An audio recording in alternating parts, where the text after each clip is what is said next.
Warm greetings from the high 10. It is Everyday Shenanigans, and thanks for joining me. Hope you all are well today. This will be a brief live. This is pertaining to Christa Gail Pike, uh, a mother or let's say donor, out in Denver, Colorado, who has been jailed in the death of her son, who was found discarded out in the Las Vegas area, Nevada area. And also, I will be bringing you an update pertaining to a very heinous crime that took place in Mississippi. And I will give you the said information pertaining to the suspect that is at large currently. And later this evening, I will be going live pertaining to the death of Cash Gurdon. Thank you all for joining me. I want to get started with this crazy story here in Tennessee. This was a heinous crime that took place in East Tennessee when I was a young lady. It's a very famous case here in our area. It took place in Knoxville, Tennessee at the Job Corps. Hi, Miss Evans, how you doing? Many of you probably heard of Christa Gail Pike. She was a very evil Caucasian female who murdered another Job Corps member over a African American boy. They all were at this Job Corps in Knoxville, Tennessee to get an education, training to do better in life. But instead, Christa Gail Pike and her cohorts had more devious plans, and they murdered another Caucasian female to death. And I will bring you that information pertaining to what the state is trying to do with Christa Gail Pike. This is a 3-part video, 3 updates to breaking news. Thanks for joining. If you want to donate to the channel, $ Big Angie 129 Cash App, and all super chats are welcome during the live. Thank you all so much for joining me. Hi, everybody. Thank you. ATI is the first source. How Christa Pike became the youngest American woman sentenced to death. On January 12, 1995, Christa Pike brutally murdered Colleen Slimmer in the woods of Knoxville, Tennessee, and instead of hiding her crime, she decided to show it off. Like many people, Christa Pike lived a troubled life and dropped out of high school at a young age. But unlike many people, Christa Pike committed a brutal murder when she was barely a legal adult and became the youngest woman to be sentenced to death in the United States. The killing of her classmate, Colleen Slimmer, stemmed from a combination of irrational jealousy, a perverted interest in devil worship and the occult, and what she claimed was a life filled with poverty, family instability, and out of control drug addiction. But as always, there was so much more to the story. Christa Pike's inauspicious beginnings. Born on March 10, 1976 in West Virginia, Christa Gail Pike's life got off to a rocky start. Her mother was a party girl who was more interested in drinking and drugging than she was in raising her daughter. Her father wanted no part in caring for her. As a result, Christa was raised by her grandmother for most of her early life. But Pike's grandmother died when she was only 12 years old, turning Pike's world upside down. Shortly after her grandmother passed away, Christa Pike moved back in with her mother, who introduced her to marijuana when she was just a young teenager. She dropped out of high school and was subsequently arrested for shoplifting. Christa Pike's shoplifting charge led to a 1-month stint in juvenile detention. Upon her release, she joined Job Corps, where she was trained to become a nurse technician. But instead of focusing on her studies, Pike focused on boys, namely to Daryl Shipp. And this obsession with Shipp kicked off a chain of events that culminated in the murder of an innocent girl. The Knoxville Job Corps killing, the murder of Colleen Slimmer. Like Christa Pike, Daryl Shipp also came from a less than desirable background. Raised by a single mother, Shipp dropped out of high school in the 9th grade and went on to get involved with known gang members. At his mother's urging, Shipp also joined the Knoxville Job Corps, where he enrolled in the culinary arts program. According to fellow Job Corps attendees who knew both Shipp and Pike, their love affair developed very quickly. They both were drawn to Satanism and the occult, or perhaps more accurately, a warped version of it, and this obsession attracted other Job Corps attendees, including Shadala Peterson. So, Christa Pike is Caucasian, Mr. Shipp is Black, and this Shadala Peterson, she is an African American female. They all attended the same Job Corps. Enter Colleen Slimmer, a pretty, enthusiastic native of Jacksonville, Florida, who came to the Knoxville Job Corps to study computer technology. Within 3 months of Slimmer's arrival, Pike and Slimmer were at loggerheads. According to Pike, Slimmer was hitting on Ship and trying to steal him away from her, though Slimmer and her friends denied that Slimmer had any romantic interest in Ship. Christa Pike convinced both Ship and Peterson that Slimmer needed to be sacrificed in the name of Satan. On January 11, 1995, Pike told her friend, Kim Lolio, that she planned to kill Slimmer because she just felt mean that day. Lolio dismissed it as just talk, but her dismissal would soon turn to regret. Next night, Pike, Ship, and Peterson lured Slimmer out to the woods with the promise of some marijuana. Once she got to the woods, Pike and Ship viciously attacked her while Peterson served as the lookout for the pair. For the next half hour, Slimmer was taunted, beaten, and slashed. Christa Pike even went so far as to carve a pentagram into her chest. Pike ultimately ended her victim's life by bludgeoning her with a large piece of asphalt. She kept a piece of Slimmer's skull as a souvenir. Murder investigation, trial, and conviction. Even though none of Christa Pike's friends or co-conspirators reported her crime to the police, it didn't take long for Colleen Slimmer's body to be recovered. But thanks to her bragging about the crime to her fellow Job Corps attendees, even going so far as to show off the piece of Slimmer's skull to some of her friends, police were quickly led to Pike's front door, where they interviewed her on January 15, 1995. When questioned, Pike waived her Miranda rights and confessed to the crime in her own words. Initially, she claimed that she just wanted Slimmer to leave her the hell alone, but the brutality of the crime suggested something entirely different. For example, Christa Pike said that she increased her brutality against Colleen Slimmer as she begged for her life. The more Slimmer talked, the more Pike kicked her in the face. The more Slimmer begged for her life, the more Pike sliced her throat.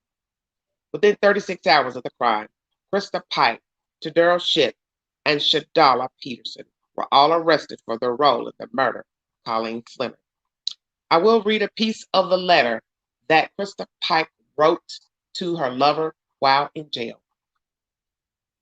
It reads as follows: I miss you so much! Exclamation point. You see what I got for trying to be nice to that hoe? Question mark. I went ahead and bashed her brains out so she died quietly instead of letting her bleed to death. And it goes on from there. At trial, Christa Pike's attorneys unsuccessfully argued that her diminished mental capacity caused the murder. However, Dr. Eric Ingham testified that while Pike had very severe borderline personality disorder, a dependency on cannabis, and depression, she suffered from no symptoms of brain damage or insanity.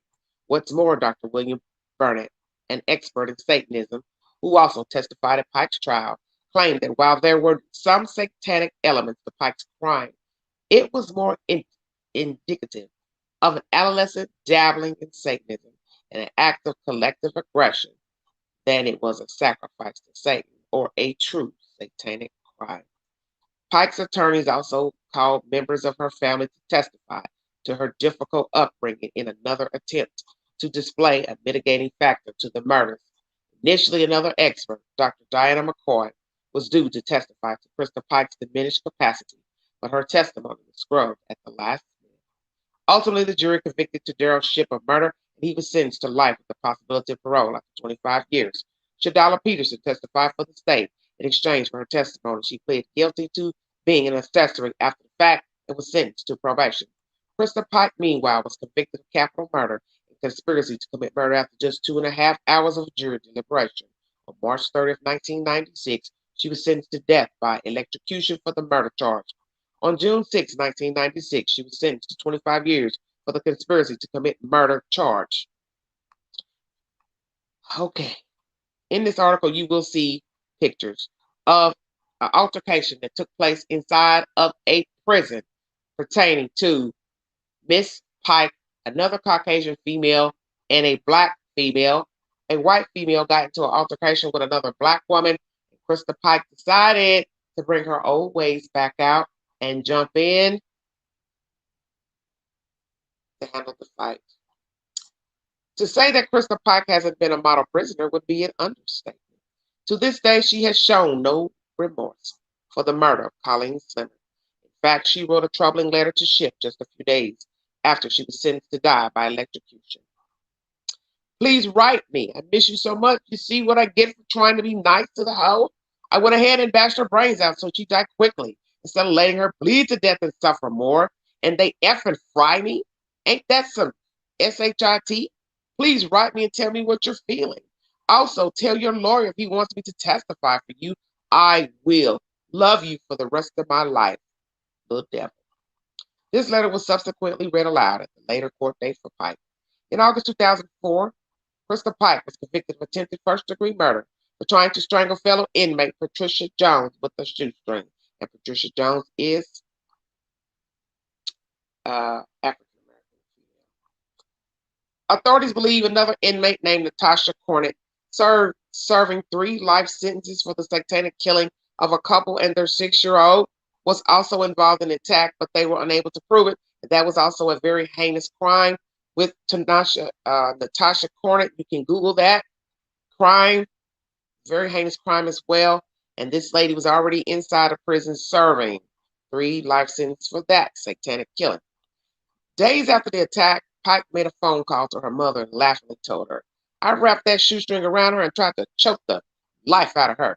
She was passed out on the ground, Mama, twitching, foaming at the mouth. Her eyeballs was bugged out so far her eyelids were flipped up. In March 2012, Pike was involved in an escape plan involving an inmate from New Jersey. Although Pike wasn't ultimately charged with the crime, Donald Kohut was sentenced to 7 years after getting convicted of bribery and conspiracy to commit escape. A corrections officer, Justin Hefner, lost his job for his role in the conspiracy. After Pike and her attorneys exhausted all her appeals to no avail, the state of Tennessee petitioned the court to set an execution date of August 27, 2020. While an execution date for Christa Pike has not been set as of this writing, it's hoped that Pike's eventual execution will bring about a sense of justice for Colleen Slimmer and her surviving family. After learning about Christa Pike, read about the satanic Corpsewood Manor murders, then learn about Alyssa Bustamante, a 15-year-old girl who murdered a 9-year-old girl. That's at the end of this said article. You need verification. ATI is the source. This was just a short bio on the life of Christa Pike, her upbringing, Mr. Ship, the black boy she fell for, the other black girl who was the lookout, the other 2 people involved in prison that she got into an altercation with. Allegedly, the black girl weighed quite a bit. But she was able to wrestle that girl, flip her to the floor, lay on her back, and choke her with a boot shoestring. Christa Pike ain't no joke. It's a bad white girl. But you see, the state of Tennessee said, we got something better planned for you. We getting ready to put you out your misery because of what you did to Colleen. What you did to Colleen was cruel and vicious. Indeed. Okay. I'm going to bring you some more information. Thank you all for joining me in the chat. Thank the mods on board. Okay. Let's see.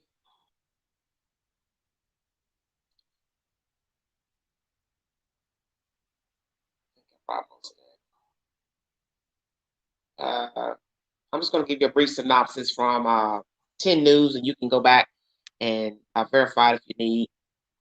The Job Corps killing, passage of time, can't erase Christa Gail Pike's savage crime. 25 years ago, Pike tortured and killed an acquaintance on the UTAG campus near Tyson Park. This was uploaded February 3rd, 2020. 25 years after she mutilated, murdered, and then celebrated the killing of 19-year-old acquaintance, the phrase still comes to mind when investigators think about Christa Gail Pike. She looked so sweet. She was, so cruel. Pike, now 43, is the only woman on Tennessee's death row. At the time of her Knox County conviction, she was one of the youngest women ever sentenced to death in the United States. The facts of the crime are hard to forget. A quarter of a century later, January 1995, 18-year-old North Carolina resident murdered Colleen Slimmer, a Floridian who come to Knoxville to take part in a job training program for young people. Dangling the promise of getting a video and smoking some pot, Pike lured Slimmer from the Job Corps Center on Dale Avenue to a remote part of the University of Tennessee agriculture campus near Tyson Park. Pike and her 17-year-old boyfriend, Daryl Shipp, suddenly turned on Slimmer, cursing her and taunting her. Pike slashed Slimmer on her back, chest, and neck with a box cutter. She and Shipp, Satan worshippers both, carved pentagrams into Colleen.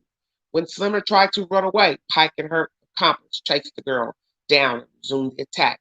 Pike slammed a piece of asphalt repeatedly to Colleen's head, fatally fracturing it. As the victim lay dying, Pike reached down and plucked a bit of bone from the side of her skull as a souvenir.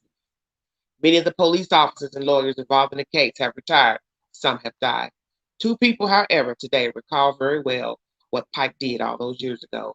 They vowed to never forget.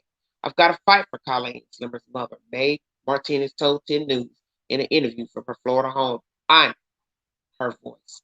Randy York was the lead Knoxville Police Department investigator in what became known as the Job Corps case. He interviewed Pike after the murder and testified at her trial. Now retired, York remains in touch with Slimmer's mother, and he always will. I never met the victim in life, he said, fighting back tears, but once you investigate a case, they become yours. Martinez said she wants to make sure everyone understands her daughter didn't deserve what happened to her that night. No date has been set for Pike's execution.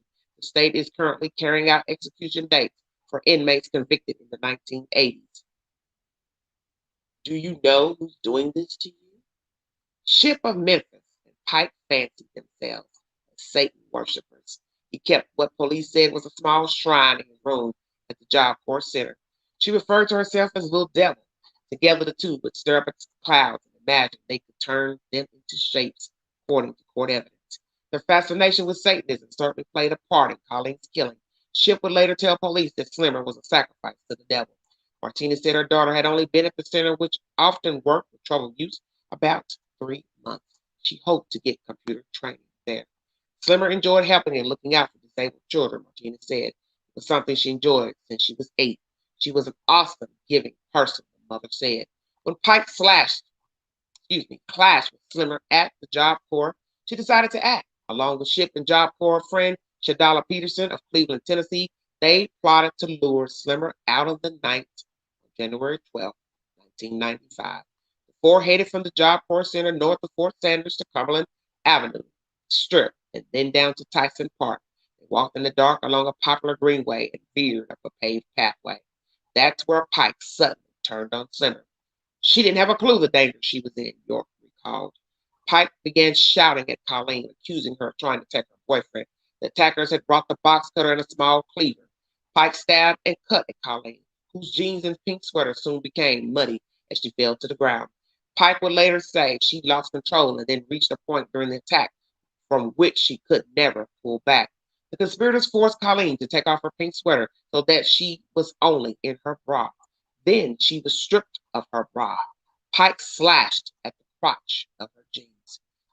By Pike's own recollection, Slimmer begged to be let go, promising she'd tell no one about what had happened and she could just walk back to Florida. And I said, shut up. I don't want to hear you talking to me, Pike recalled later. You know, it's harder to hurt somebody when they're talking to you. Slimmer tried to run away in the dark, but was dragged back to the scene. She tried to fight back, but was no match for her attackers.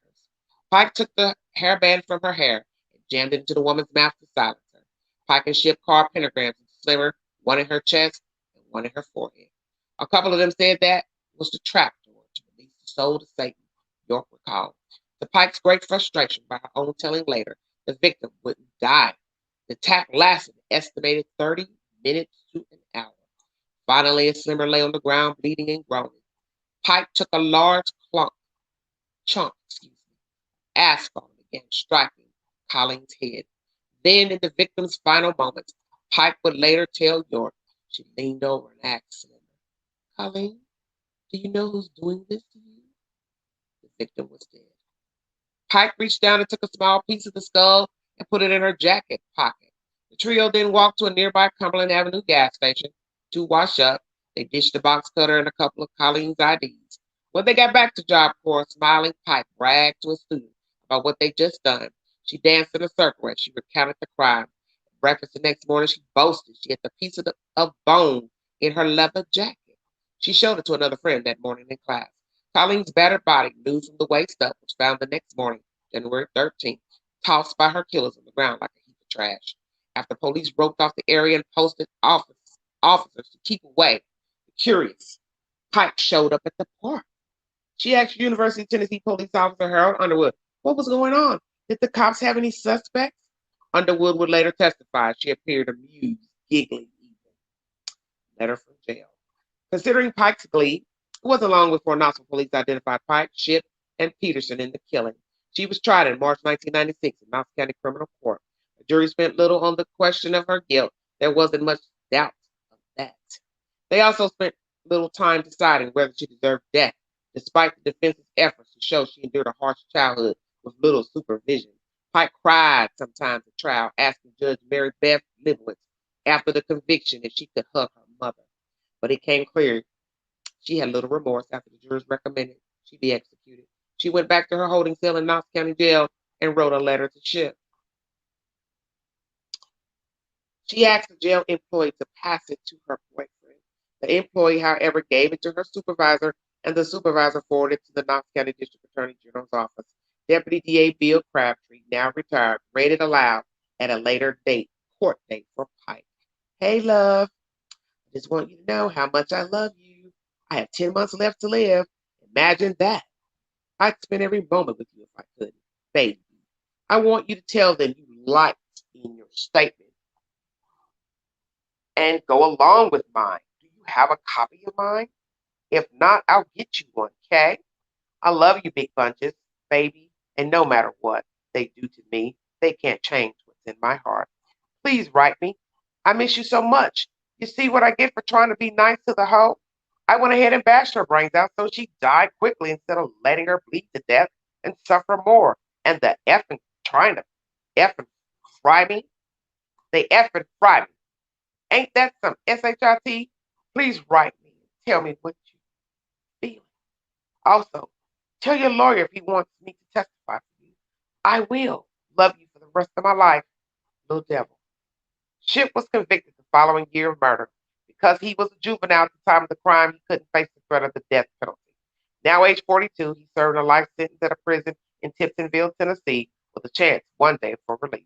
Peterson reached a plea agreement with Knox County prosecutors, who said they lacked evidence to prove she was a murderer. Peterson admitted to being an accessory after Slimmer's murder. She got credit for about 460 days spent in jail and was ordered to serve the balance of a 6-year sentence on probation. Peterson is now age 43. To my last breath. Pike, who turns 44 in March, is being held at the Tennessee Prison for Women in Nashville. She has not been a model prisoner.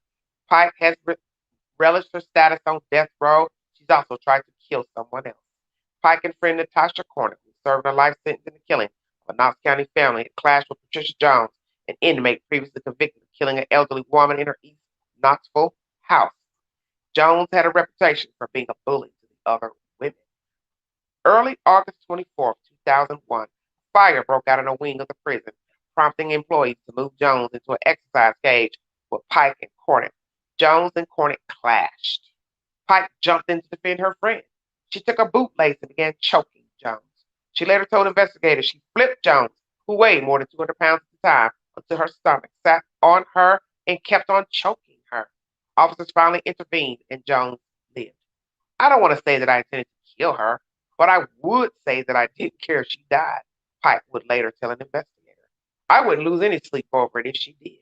She sounded a lot more determined when she talked to her mom, Carissa Hansen, on the phone afterward, an investigation showed. And I wrapped that shoestring around her and tried to choke the damn life out of her. Records show she said in the recorded conversation. She was passed out on the ground, Mama, twitching, foaming at the mouth. Her eyeballs were bugged out so far her eyelids were flipped up. She continued. See, now I know the difference between premeditated murder and what happened with Colleen. Because, see, I premeditated the hell out of this. Sure did. If I'd have had 30 more seconds, we'd have a little chalk line out there in our rec pen.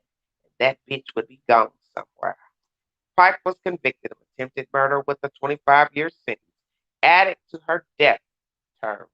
Jones is now housed at West Tennessee State Penitentiary in Henning. She's also been the subject of an escape investigation. Pike tried in 2012 to trauma man into helping her get out of Tennessee prison for woman. It failed. It's just always something with her, George said. Martinez said amid all the attention about Pike, she fears everyone has forgotten about her daughter. The mother has waged a years-long effort to recover all of Slimmer's remains.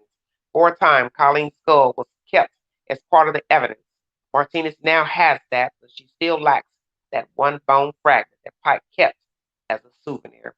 Execute her, or give her life and give me the rest of Colleen back so I can live, she said. Pike's been able to live a lot longer than her victim, Martinez said.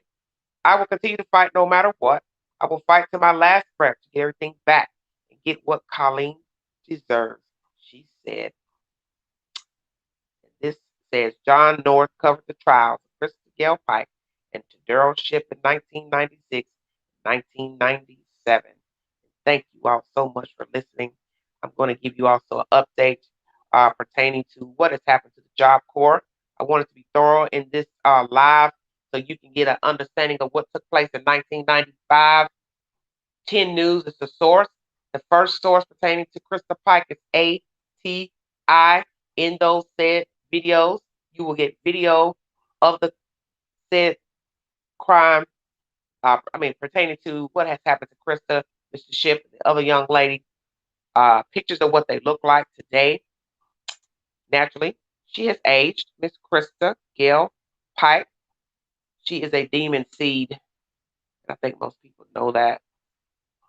It was the most heinous crime that took place in Knoxville, Tennessee. Many people were shocked and stunned by what happened to this Caucasian girl because nobody could believe a young girl would risk her freedom to kill another child over a boy. But she did that. 10 News is the next source. This was updated July 13, 2015. Former hotel with notorious past comes down. Demolition crews tore down the former Volunteer Studios apartment complex off of Dale Avenue near Interstate 40. A former apartment building and hotel with a tumultuous past is now history. Demolition crews tore down the former Volunteer Studios apartment complex off of Dale Avenue near Interstate 40. The building was once a Holiday Inn hotel, then became the site of the Knoxville Job Corps Center. Job Corps nationally has had a pretty good reputation. Unfortunately, in the 90s, when it was here in Knoxville, it had all kinds of criminal and vagrant issues, former Knoxville Mayor Victor Ashe said. The center was known for crime problems throughout the community, but gained notoriety in January 1995 when two Job Corps members, Christa Gail Pike and her boyfriend Daryl Ship, brutally murdered fellow Corps member Colleen Slimmer on the UT agricultural campus. Pike was sentenced to death and is the only woman sitting on death row in Tennessee. Slimmer's mother, May Martinez, is happy her daughter's brief home is now a pile of rubble. It's about time. It should have been taken down 20 years ago, Martinez said. Following Slimmer's murder, the then Secretary of Labor came to Knoxville and shut down the program here. After the death or the murder, that just crystallized it and brought it to something that had to be dealt with, Ashe said. When the Job Corps Center closed down, Ashe said that crime rates in Knoxville returned to normal levels. The new owner converted the building into apartments. Slimmer's mother said that the demolition is only a small part of the journey that will help her have closure. The only things that will help is that if the state of Tennessee will release the other pieces of my daughter's skull, and if Christa gets put to death, Martinez said. An affiliate of the Dow Chemical Company bought the site and arranged the demolition. A Metropolitan Planning Commission official said a clean slate helps with his vision of a facelift for the industrial neighborhood. Sitting as a vacant or abandoned or blighted building is not what the vision is, so you can say that's an improvement, definitely, said Jeff Archer. Dow Chemical said it has no specific plans for the property at this time. This article is by 10 News and was uploaded 2015, July 13th. 10 News is the source. Sorry to be so winded, but I wanted to bring you all this information because the state of Tennessee is currently trying to pick a date to put Christa Gail Pike down for the murder of Colleen Slimmer. Amen. What I want to say about this case before I go into the other two updates is that Colleen deserves every damn thing. Christa deserves everything she gets for what she did to that girl. Her and Ship and the other black girl, Peterson, are all guilty. Peterson, you were the lookout. You should still be locked up because you knew what was going on. You also knew that she was murdered, yet you didn't tell anybody, so you're just as guilty. Christa, they stoned you to death. Wouldn't bother me none. Chip, you sat there and went along with Christa, luring her there. You carved in her body as well. You shouldn't get 1 day free. All three of you deserve to lay on the slab. That's how I feel. The fact that Christa put a shoestring around another woman's neck in prison shows she's learned nothing. She has no empathy for man or woman. She is selfish. She is a sociopath, and she deserves to die. That's my opinion. She doesn't care about human life. And Chip should not be free because he carved into Miss Slimmer as well. The next information is pertaining to the child that was found out in Nevada. Some of you asked me to talk about that case. I'm going to give a brief synopsis of that. A body was found of a boy child out in the state of Nevada, and this is the update. This was updated June 9th. Las Vegas Sun is the source. California mom jailed in Denver following son's Las Vegas death. Nice looking lady. Why she did this? Who knows? Heinous. She's a heinous bitch. A California mother accusing the death of her 7-year-old son killed the boy on the outskirts of Las Vegas, where his body was found nearly 2 weeks ago, according to Metro Police. Samantha Marino Rodriguez, 35, was taken into custody this morning in Denver by an FBI-led task force without incident, police said. The arrest came less than 24 hours after police publicly identified her as a suspect and her son, Liam Husted, as the victim. A warrant on a murder count was issued Monday for Marino Rodriguez, according to Las Vegas Justice Court logs.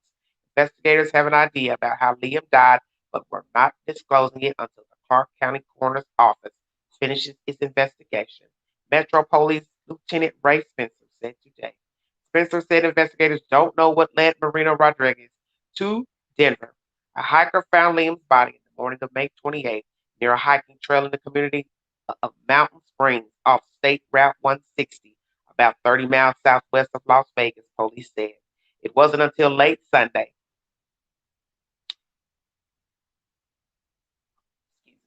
that Metro and the coroner's office, following up on a missing persons report from San Jose, California, confirmed Liam's identity using DNA. A possible motive for the killing hasn't been determined, Spencer said. Marina Rodriguez is awaiting extradition from Colorado. If she waives the process, she could be in Las Vegas by the end of the week, he said. It could take up to 30 days if she fights extradition, he said. Detectives were interviewing her this afternoon, Spencer said.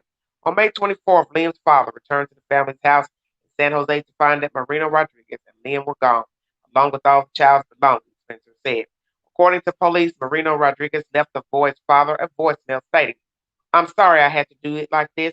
We could talk about this in the future." She further stated she was going to try to get a house for Liam and I, Spencer said. There was nothing that indicates there was any type of long-term abuse against Liam whatsoever, Spencer said. There was no interaction between the family and the San Jose Police Department or social services agencies, he said. Nothing in the voicemail suggested Liam was in danger, Spencer said. 2 days later, Marina Rodriguez and Liam were spotted in Laguna Beach and Victorville, California, Spencer said. The next day, the woman and the boy checked into a Las Vegas hotel. Liam's remains were discovered the next morning. Marino Rodriguez then drove to Denver, where she checked into a hotel on May 31st.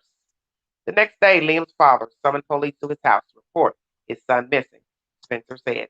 At the time, he thought the boy was safe.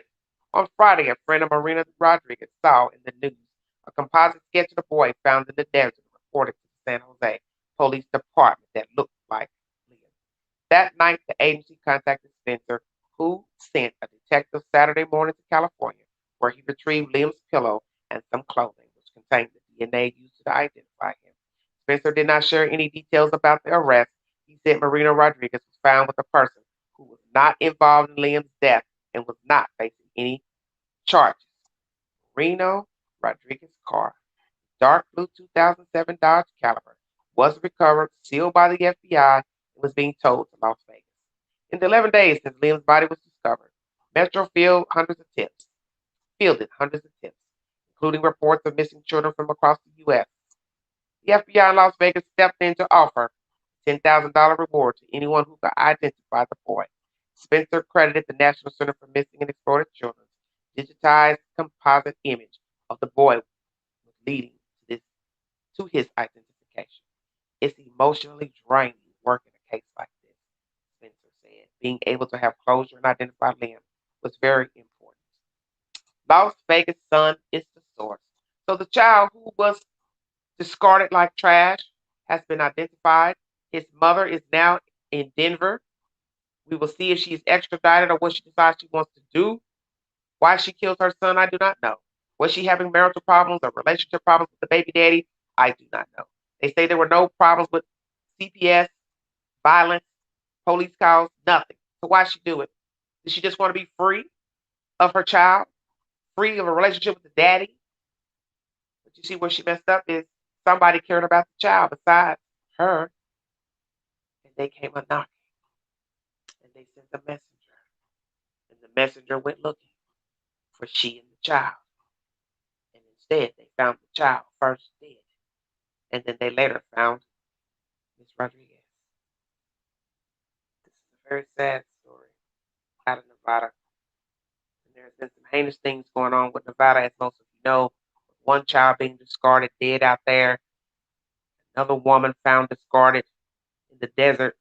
I don't know what the hell is going on with these people. And this lady is not a bad looking lady, but she's a bad bitch because she killed her kid. And he's a cutie pie, Liam, who's dead, who is now no longer with us. Prayers for the family. Prayers for the family. I have one more update and I'm going to check out of here. This is a heinous story out of Mississippi. If you all have any information pertaining to this crime I'm about to announce to you, please call the police or the FBI. This is a current story in motion as I speak. WLBT3 is the source. Oh, Lord. God bless you. Thank you all for holding on. One arrested, one at large after Ocean Springs man killed in ATV purchase. The information I'm about to give to you all is, sorry. This is a story about a Caucasian male who, I don't know what I think he's reading. Sorry. I'm not trying to read it. Stop talking. Yeah. Okay. A Caucasian male who likes tinker tankering with ATVs went on the marketplace to try to purchase an ATV from a black male. He went to the said location about 4 hours out and he was murdered, found dead, discarded on the side of the road. And one suspect has been apprehended in the death of this Caucasian man, and the other suspect is at large. Deputies and Holmes County authorities arrested a man in connection to the murder of Ocean Springs man. Investigators say Darius Irving is now in custody in connection to the murder of Kyle Craig. Investigators say another suspect named Montavious Landfair remains at large. He was later found shot and killed near a truck stop. His truck and trailer also discovered in the county. Officials urge anyone with information about where Montavious Landfair might be to call Crime Stoppers at 601-355-TIPS. And that is this is a story out of Mississippi. So if you have any information pertaining to this story, it is a I just don't understand people. I'm going to read you a Facebook post from a William H. Bonnie. This is what he posted to Facebook. Bolo, Montavious Landfair, a.k.a. Tay Shiesty of Goodman, Mississippi, is still on the run. He has contacts and ties to the Baton Rouge, New Orleans area, as well as Chicago, Illinois. He is wanted for the brutal murder of Kyle Craig, a 26-year-old father from Ocean Springs. Landfair used Facebook Marketplace as a platform and conduit off my plate, sorry, to lure Cal to Holmes County in North Mississippi to purchase an ATV where he and possible other perpetrators ambushed him with gunfire and robbed him. This is the face of a cold-blooded killer, and he needs to be found. Local law enforcement in Holmes County has proved to be incompetent, and the MBI has taken control of the case. There is a private $10,000 USD reward for information on his whereabouts, or you can contact the Mississippi Bureau of Investigation, 601 987 1573. Let's get this scumbag off the street. So, one suspect has already been apprehended, as I told you in the previous article, but Mr.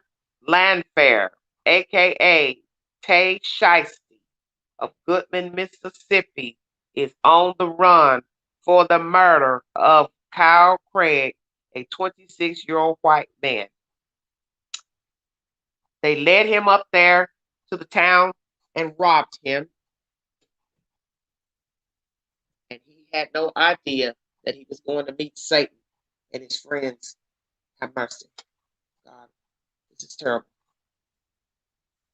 Before I check out of here, I want to say this to all of you in the chat. You do not know people.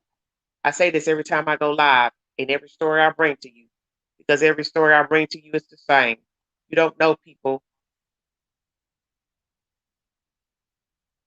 It's just a sad situation that you don't know people. You trust, you date people, marry people, but you can't trust the people that you know. You can't trust the people that you like. You can't trust the people that you fall out with. You don't know people. People are killing their children. People are killing their spouses. People are killing their neighbors. People are shooting people randomly on the street. Road rage. You cut them off in traffic.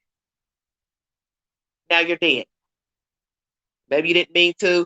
Maybe you didn't mean to not use your blinker. It's war out here. Ultimate war. And we are in dire times right now. So just be careful how you go about your day, how you talk to people, how you deal with people, because it's bad out here. I also do business on the Facebook Marketplace as well. And you do have to be careful about going into people's homes to buy things, meeting people in public places, and also having them come to your home to pick up your items. So please tell somebody every time you go out to meet somebody your location. Sit on the phone and video chat while you are selling the item. Always video chat with somebody while selling the item. Or take somebody with you to the house. Always meet at a police station, a Walmart, a shopping center that's wide open. Most people won't want to rob you with a parking lot full of people. Or as they say, just go to the police station. Somebody say, hey, can you meet me here? You say, no, I'll meet you at the police station. If a person don't want to meet you at the police station with the item, they don't want to sell it. They don't want to sell it. Also be careful going into somebody's home. You don't know who's in there. You don't know the nature of the person you're dealing with. I don't recommend doing business at night. I've done it before, buying some things from a woman. It was safe. Of course, I had other people in the car, but you understand, you have to be very careful about meeting people in public, meeting people in their homes, and really it's probably best just don't even do any business at night. You really have no business meeting anybody at night to look at an item or sell an item. It's not early evening, can it? Prayers to this family, praying that this other suspect is apprehended. Prayers for the little boy found out in Nevada, discarded as trash. The mother has been apprehended.